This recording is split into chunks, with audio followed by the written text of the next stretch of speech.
बच्चों को मेरा नमो नमः। Today discuss Sanskrit.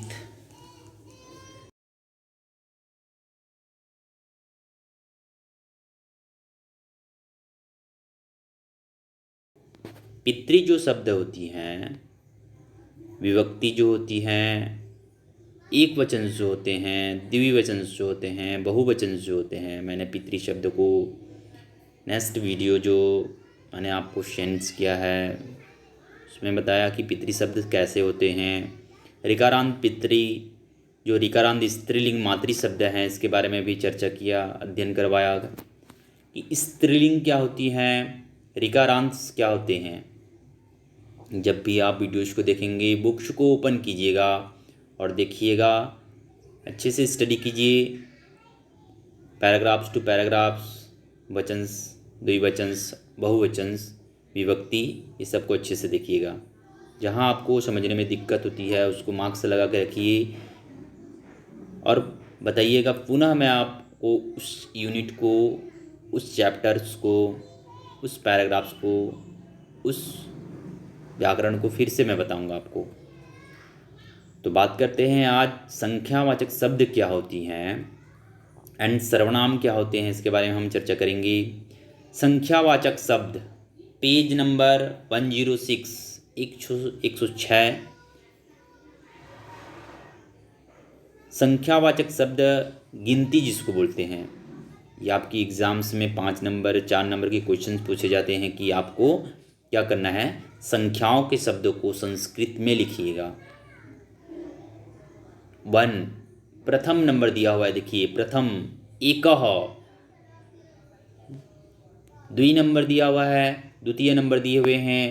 संख्यावाचक जो शब्द है यहाँ पर देख सकते हैं, संख्यावाचक शब्द की बात की गई है। प्रथम नंबर को एकः बोला गया है,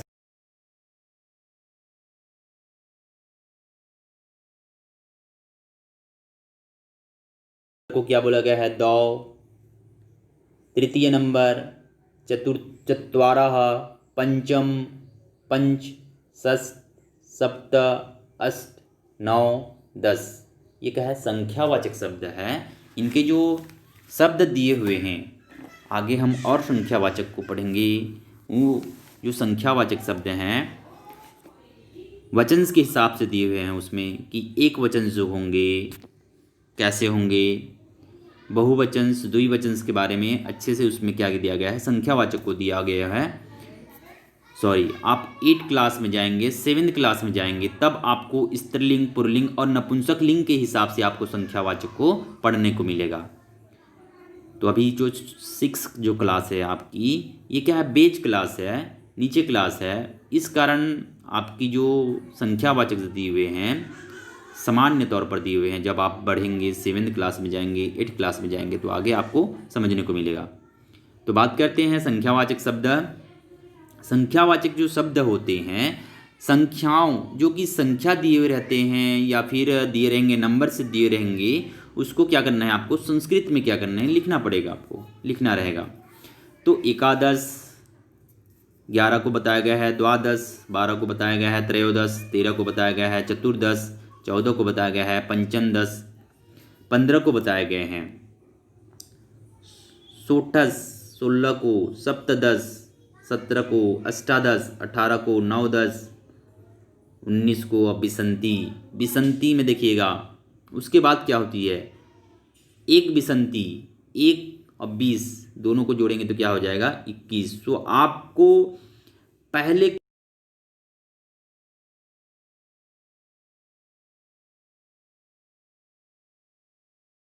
द्विसंती, 2 बिसंती, 2 और 20 कितना होंगे, 22। तो यहाँ पर 2 बिसंती, त्रयो बिसंती, चतुर्थ बिसंती, पंचम बिसंती। मेरे कहने का मतलब ये है, जैसे बिसंती शब्द आ गया, बिसंती शब्द को क्या करेंगे आप लास्ट में जोड़ेंगे। अगर स्टार्ट करते हैं आप 21 से, तो मैंने आपको संख्यावाचक शब्द के बारे में बताया कि संख्यावाचक जो शब्द होते हैं आप इसको याद रखिएगा। कुछ कुछ ऐसे हैं जो कि 4 नंबर से 5 नंबर के पूछे जाते हैं एग्जाम्स में। चलिए बात करते हैं सर्वनाम शब्द। बहुत ही इंपॉर्टेंट टॉपिक है, सर्वनाम शब्द क्या होती हैं इसके बारे में बात करेंगे। सर्वनाम, प्रोनाउंस, संज्ञा के बदले में यूज होने वाले शब्द क्या कहलाते हैं? प्रोनाउंस कहलाते हैं, सर्वनाम्स कहलाते हैं। यानी थिंग्स, प्लेस, नेम, इनके बदले में यूज़ किए जाने वाले शब्द क्या कहलाते हैं? सर्वनाम कहे जाते हैं। तत्, तत् शब्द को लिया गया है। तत् मतलब होता है वह, पुल्लिंग शब्द। तत् जो होती हैं, वह जो होती हैं, वो पुल्लिंग शब्द होती हैं। तो यहाँ पर तत् के बारे में हम लोग स्टार्ट करते हैं पढ़ना। पुल्लिंग के क्या होते हैं? मैंने और क्लासेस में बताया कि जो शब्द पुरुष जाति का बोध कराते हैं वह पुल्लिंग्स कहलाते हैं। तो सर्वनाम की बात करेंगे। सर्वनाम से दिए हुए हैं। विभक्ति क्या होती हैं? प्रथमा विभक्ति, द्वितीय विभक्ति, तृतीय विभक्ति, चतुर्थी विभक्ति, पंचम, षष्ठ और सप्तमी विभक्ति। सर्वनाम शब्दों में संबोधन नहीं होते हैं। सर्वनाम जो शब्द पढ़ते हैं, सर्वनाम की बात किया जाता है, तो यहाँ पर हम सप्तमी विभक्ति जो कि दीर्घ काल के लिए होती हैं, इसको हम लोग नहीं पढ़ते हैं सर्वनाम शब्दों में। मैंने आपको जब वचन से बताए, लिंग बताए, उसमें हम लोग सप्तमी विभक्ति के बाद संबोधन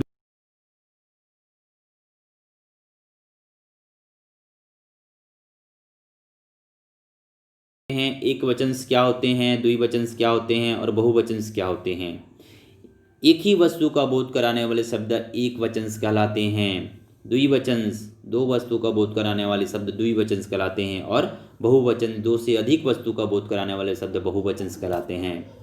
बार बार एक ही चीज़ को मैं क्लास में बताता हूँ कि एक वचन क्या होते हैं, द्विवचन क्या होते हैं, बहुवचन क्या होते हैं। जबकि आप जब भी वीडियोस देखते हैं तो आपके माइंड में यह बात क्लिक करना चाहिए, आना चाहिए, तभी मैं आपको इस चीज़ के बारे में जानकारी दिया, अध्ययन करवाया। तो यहाँ पर प्रथमा जो विभक्ति दी हुई है, सह, एक वचन, तत् जो होती हैं वह, तत् वह का प्रयोग हुआ है। सह मतलब भी होता है वह। यहाँ पर पुल्लिंग की बात की गई है, पुरुष जाति के लिए लगेगा ये जो प्रथमा विभक्ति। एक वचन सह की बात की गई है, ये जो सह है पुरुष जाति के लिए है, पुल्लिंग के लिए है, एक वचन के लिए प्रयोग होगा। सह, वह आम खाता है, या फिर वह आम खा रहा है, तो सह आमम खादन्ति। इस प्रकार आप क्या करेंगे? वह एक वचन में प्रयोग होगा। तौ, तौ द्विवचन में प्रयोग होगा। द्वितीय प्रथमा विभक्ति की बात की गई है, प्रथमा विभक्ति द्विवचन तौ। बहुवचन की बात की गई है, ते, दो से अधिक व्यक्ति अगर रहेंगे वहां पर तो क्या हो जाएगा? प्रथमा विभक्ति तत् शब्द का प्रयोग, पुल्लिंग शब्द के लिए ते का प्रयोग होगा।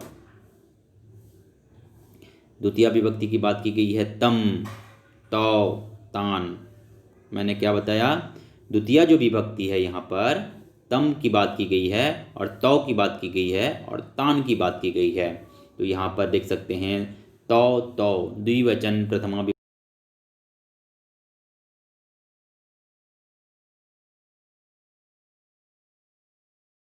रहते हैं, द्विवचनम प्रथमा विभक्ति और द्वितीय विभक्ति। इसको आप लोग मार्क्स लगा लीजिएगा, चिन्ह लगा लीजिए वहाँ पर। तौ, तौ प्रथमा विभक्ति और द्वितीय विभक्ति द्विवचन में पुल्लिंग जो शब्द होते हैं वह तत् का समान रहते हैं। तो मैंने आपको पुल्लिंग्स के बारे में बताया, तत् शब्द के बारे में बताया कि एक वचन क्या होती हैं, द्विवचन क्या होते हैं और बहुवचन क्या होते हैं। एक वचन में जो आप प्रथमा विभक्ति का प्रयोग करेंगे, पुल्लिंग शब्द में प्रयोग करेंगे तो सह का प्रयोग होगा, द्विवचन में तौ का प्रयोग होगा और बहुवचन में ते का प्रयोग होगा। सह, तौ, ते, तम, तौ, तान। इसको आप लोग याद रखिएगा। पेजेस पलटिए, पेज नंबर आ जाइएगा 107 में तृतीया विभक्ति की बात की गई है। तृतीया विभक्ति तेन ताभ्याम तेह, चतुर्थी विभक्ति तस्मे ताभ्याम तेभ्यः। पंचमी विभक्ति की बात की गई है, पंचमी विभक्ति तस्मात् तस्माभ्याम तामाभ्याम तेभ्यः। षष्ठी विभक्ति तस्य तयो तेषां। सप्तमी विभक्ति तस्मिन् तयो तेषु। यहाँ पर देख सकते हैं तृतीया विभक्ति, चतुर्थी विभक्ति, तृतीया, चतुर्थी और पंचमी जो विभक्ति होती है द्विवचन के क्या होते हैं? समान होते हैं। उसी प्रकार पंचमी और षष्ठी विभक्ति तेभ्य तेभ्यः बहुवचन के क्या होते हैं? समान होते हैं। तो आप लोग जो समान वर्ड होते हैं उसको आप मार्क्स लगा लीजिए, चिन्ह लगा लीजिए वहाँ पर, याद रखने के लिए आपको क्या होगी? परेशानी नहीं होगी। तो यहाँ पर बताया गया है, देख सकते हैं ये जो चिन्ह है ऐसे आप लोग भी चिन्ह लगा लीजिएगा। चतुर्थी विभक्ति, तृतीया, चतुर्थी, पंचमी और षष्ठी विभक्ति की बात की गई है। सप्तमी विभक्ति तस्मिन्, तयो, तेषु।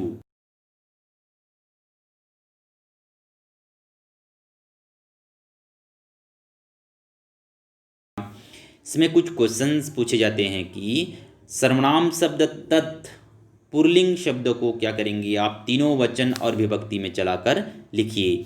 10 नंबर के क्वेश्चन पूछेगा तो आप लोग को सभी क्वेश्चन को आपको क्या करना लिखेगा, सप्तमी विभक्ति तक आपको नोट्स में लिखना पड़ेगा।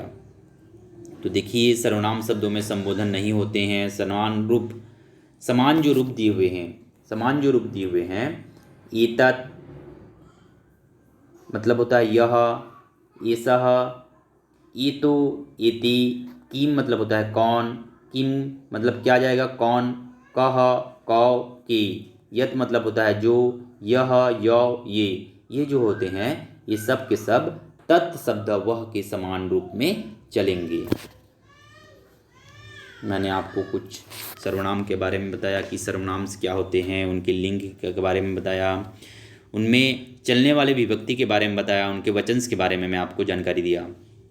नीचे देख सकते हैं तत् शब्द वह स्त्रीलिंग क्या होती हैं। मैंने पहले तत् शब्द वह पुल्लिंग के बारे में जानकारी दिया।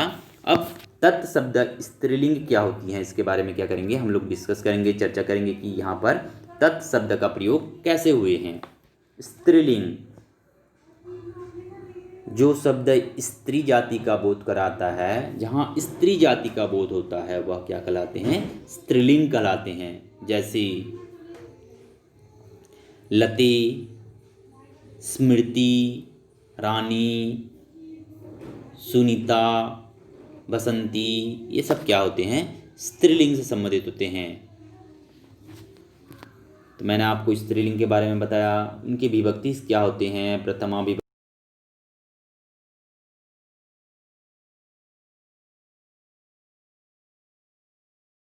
यह सर्वनाम का प्रयोग है। सर्वनाम है एक वचन क्या होते हैं, द्विवचन क्या होते हैं और बहुवचन क्या होते हैं।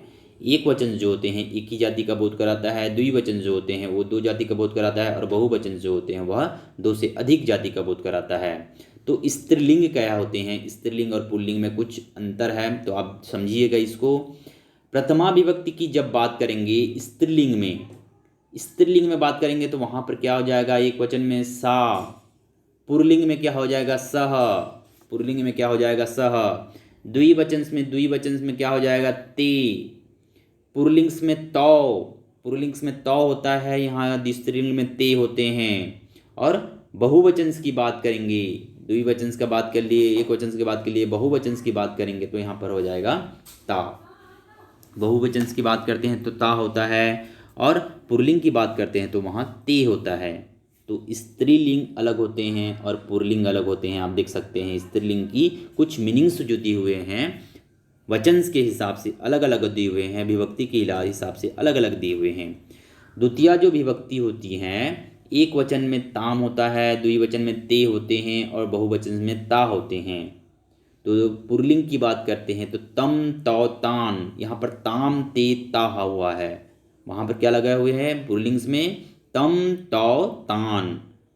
द्वितीया विभक्ति तत् पुल्लिंग, तत् स्त्रीलिंग, द्वितीया विभक्ति एक वचन ताम, ते, ता, अलग अलग विभक्ति का प्रयोग हो रहा है देख सकते हैं। उसी प्रकार तृतीया विभक्ति में बात की गई है। तृतीया जो विभक्ति है यहाँ पर तृतीया विभक्ति तया, ताभ्याम, ताभी। स्त्रीलिंग का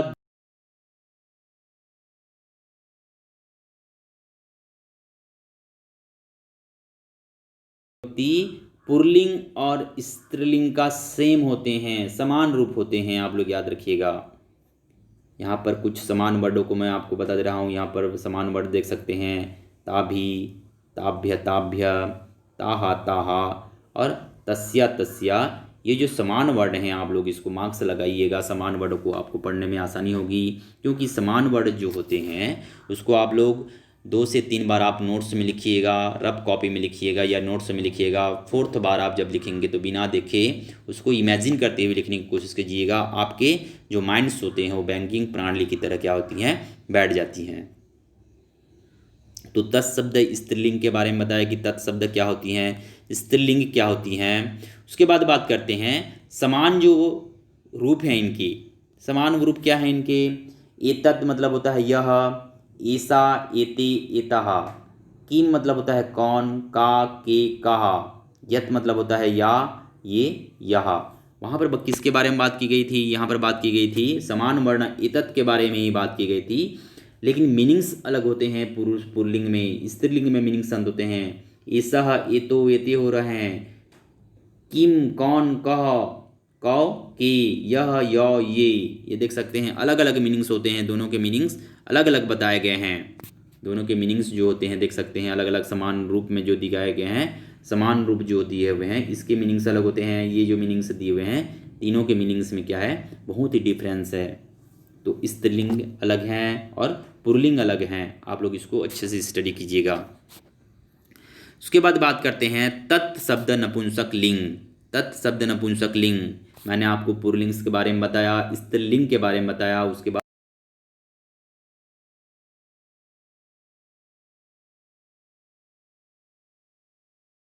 का बोध कराता है। निर्जीव वस्तु जैसे पुस्तकम, पेनम, वृक्षम, पंखम, विद्युतम,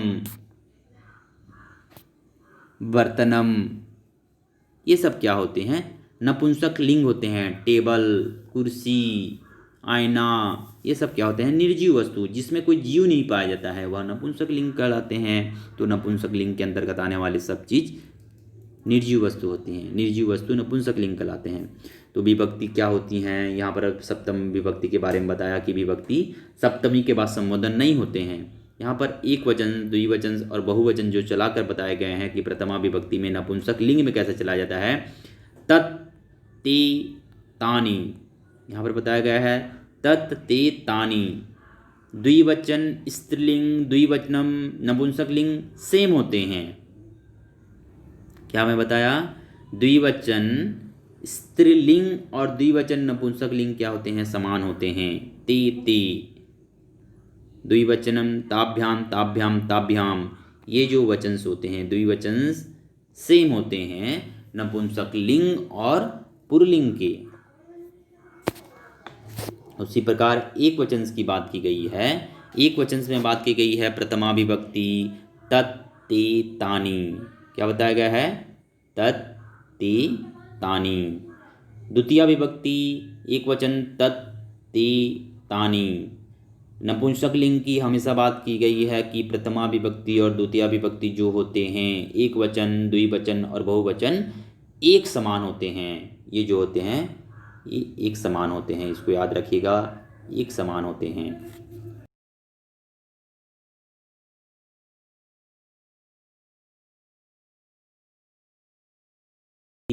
इन तीनों को, एक वचन, द्विवचन, बहुवचन को समान लिखेंगे आप लोग। तृतीया विभक्ति की बात की गई है तेन, ताभ्याम, तेभ्यः, तस्मै, ताभ्याम, तेभ्यः, तस्मात्, ताभ्याम, तेभ्यः, तस्य, तयो, तेषां, तस्मिन्, तयो, तेषु। देखिए अलग अलग विभक्ति के हिसाब से वचन में क्या दिए गए हैं, अलग अलग हलंत का प्रयोग हुआ है, अलग अलग मात्राओं का प्रयोग हुआ है, अलग अलग वचन का प्रयोग हुए हैं वहाँ पर। तो आप लोग भी याद करने की कोशिश कीजिएगा। जो सेम समान वर्ण हैं, समान शब्द हैं, उसको आप मार्क्स लगाइए, उसको लिखने की कोशिश कीजिए। मैंने आपको नपुंसक लिंग के बारे में जानकारी दिया कि नपुंसक लिंग होती क्या है, नपुंसक लिंग से संबंधित क्या होती हैं। तो नीचे पैराग्राफ्स देखिएगा, पेजेस नंबर पलटाइए। यहाँ पर कुछ समान वर्ड दिए गए हैं, देख सकते हैं। समान वर्ड के बारे में बताया गया है कि एतद मतलब होता है यह, किम मतलब होता है कौन, और यत मतलब होता है जो। किसमें, नपुंसक लिंग में होते हैं। तो यहाँ पर नपुंसक लिंग में एतत्, एते, एतानि, किम, के, कानि, यत, ए, यानी, ये जो होते हैं समान रूप होते हैं, जो कि ऊपर जो चला कर दिखाया गया है तत् शब्द को समान रूप में ही चलेंगे वो। तो मैंने पहले आपको बताया कि सर्वनाम शब्द में तत् पुल्लिंग क्या होती हैं। तत् मतलब होता है वह, नपुंसक लिंग और स्त्रीलिंग के बारे में क्या किया, जानकारी दिया, अध्ययन करवाया। तो कोशिश करेंगे आप लोग समझने की, जहाँ पर आपको दिक्कतें होती हैं समझने में फिर से बताइएगा, पुनः मैं आप उसको फिर से आपको चर्चा करूँगा, अध्ययन करवाऊँगा। तो पेज पलटिएगा, पेज नंबर आ जाइएगा 108। 108 में देखिएगा, 108 के माध्यम से बताया गया है कि क्या होते हैं। 108 में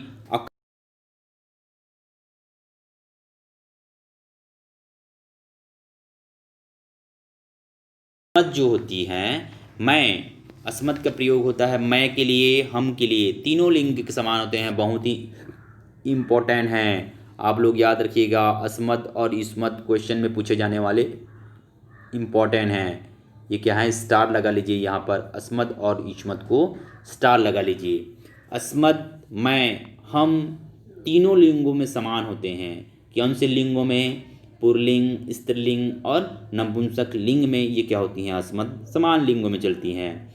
युष्मत, युष्मत तू, तुम, तीनों लिंगों में क्या होती हैं, ये भी क्या होती हैं, समान होती हैं। तो ये जो है इम्पोर्टेंस है, तो आप लोग इम्पोर्टेंस को आप स्टार लगा के रखिएगा, क्योंकि क्वेश्चन में पूछे जाने वाले ये अस्मद युष्मद हैं।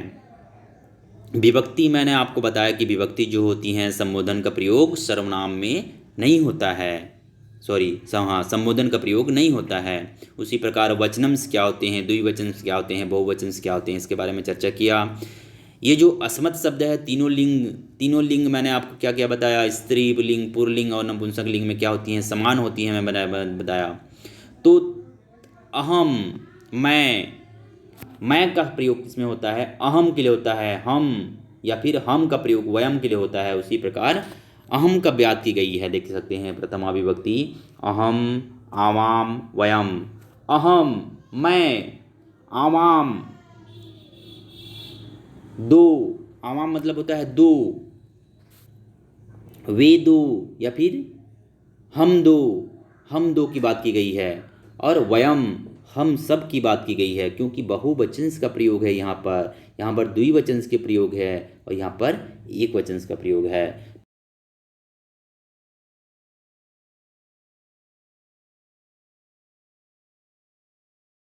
माध्यम से अच्छे से ये जो टॉपिक है, अस्मद युष्मद है, लकार का प्रयोग को अच्छे से और बताऊंगा नेक्स्ट क्लासेस के रूप में। नेक्स्ट क्लासेस में आप लोग भी अच्छे से स्टडी करते रहिएगा।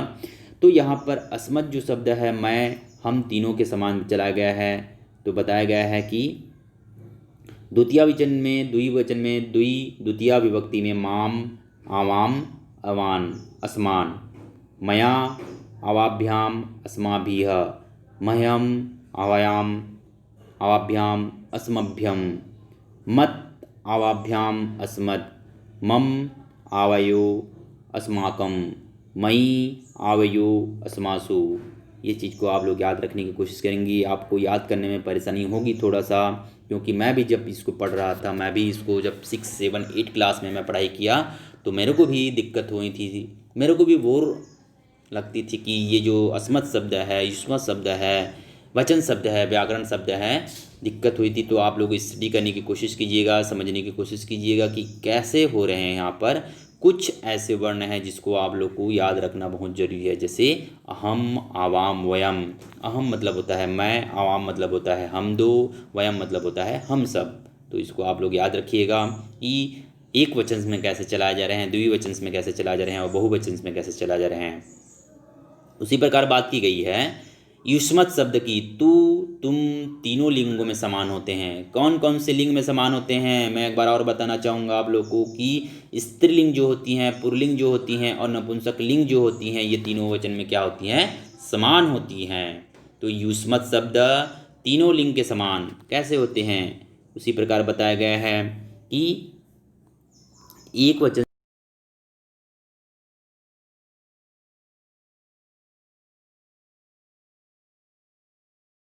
युवाम, तुम दो की बात की जा रही है, युवम, तुम सब की बात की जा रही है।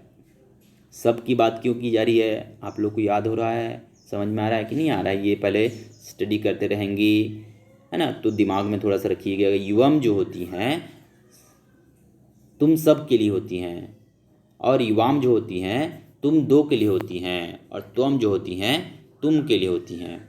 उसी प्रकार द्वितीय विभक्ति त्वाम, युवाम, युष्मान।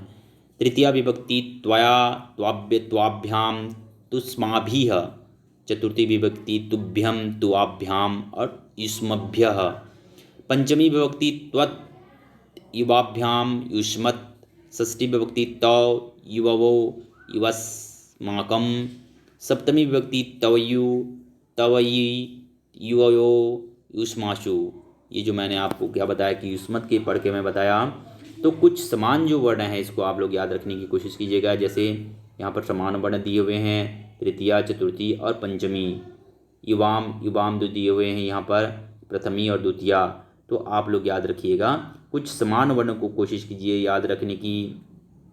ये जो समान वर्ण हैं इसी से क्या किए जाती हैं, क्वेश्चंस पूछे जाते हैं। ठीक, तो नेक्स्ट क्लासेस में हम बात करेंगे पूर्णार्थक संख्यावाची शब्द, पुल्लिंग, स्त्रीलिंग और नपुंसक लिंग के बारे में बात करेंगे कि होती क्या है। प्रथमाव्यय, द्वितीया, तृतीया ये स्त्रीलिंग और नपुंसक लिंग में कैसे चला जाते हैं और पुल्लिंग में कैसे होती हैं।